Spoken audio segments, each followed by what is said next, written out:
그렇다면 우리나라는 난민과 이주민을 얼마나 환대하고 있을까요? 난민 인정은 말할 것도 없고 난민 신청조차 어려운 게 현실입니다. 가톨릭 교회의 어깨도 무겁습니다. 전은지 기자입니다. 우리나라는 이주민과 난민에게 얼마나 친절한 나라일까?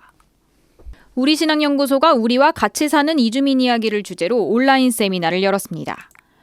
이주민과 난민의 정착 과정을 살피고 한계점을 짚어보는 세미나였습니다. 국제법상 난민은 정치적 박해, 전쟁, 빈곤, 자연재해 등을 피해 다른 나라로 가는 사람을 뜻합니다. 하지만 우리나라가 난민을 인정하는 기준은 이러한 정의에 한참 못 미칩니다. 난민 신청자들이 본국의 박해에 대한 두려움을 호소해도 그 진술이 통하지 않는 경우가 대부분입니다. 시민사회단체의 지원 없이는 난민 신청조차 어려운 경우도 많았습니다. 발제를 맡은 이진혜 변호사는 난민 인정이 출입국 사무소의 재량으로 결정된다는 점이 큰 문제라고 지적했습니다. 행정 재량이다라고 생각하고 많은 경우에 그 난민 불인정 사유와 같은 것들을 굉장히 모호하고 뭔가 성의 없게 표시를 하는 경우들이 많아요. 한국어를 유창하게 할 수 있는 조력자가 한 명이 출입국 사무소에 따라가는 것과 그렇지 않은 것의 차이도 굉장히 큽니다. 난민 신청자는 법에 따라 생계비 지원을 받을 수 있어야 하지만 이를 지원받는 이들은 턱없이 적습니다. 취업의 경우도 난민 신청 6개월이 지난 후부터 가능해 그 이전 기간은 소득 없이 지내야 하는 실정입니다.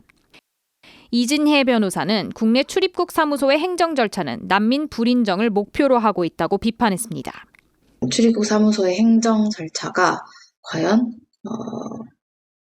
외국인이 대한민국에 살만하다고 느낄 수 있게 하는 것인지, 아니 무조건 이렇게 쫓아내려고 혈안이 되어 있는 모습을 보여주는 것인지, 의심을 하게 됩니다. 이번 세미나에 토론자로 함께한 의정부교구 이주사무위원장 김상기 신부는 한국 사회는 이주민과 난민을 사람이 아닌 이익 증가의 도구로 보고 있다고 지적했습니다.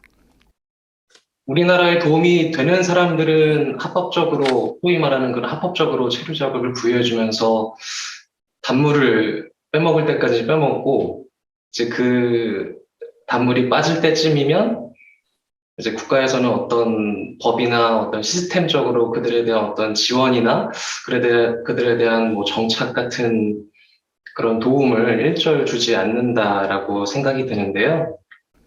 세미나 참석자들은 이주민에 대한 편견 해소가 시급하다며 교회가 먼저 이주민 난민과의 교류회장을 마련해야 한다고 말했습니다. 지금 의정부교구에서 하고 있는 1인 1본당 일본당 1난민 운동 같은 경우가 약간 이제 그런 지향을 갖고 시작했다라고 생각이 드는데, 이 밖에 혐오 표현을 줄이기 위한 캠페인, 차별을 금지하는 관련법 제정을 통해 난민에 대한 인식을 변화해야 한다는 의견도 나왔습니다. CBBC 전은지입니다.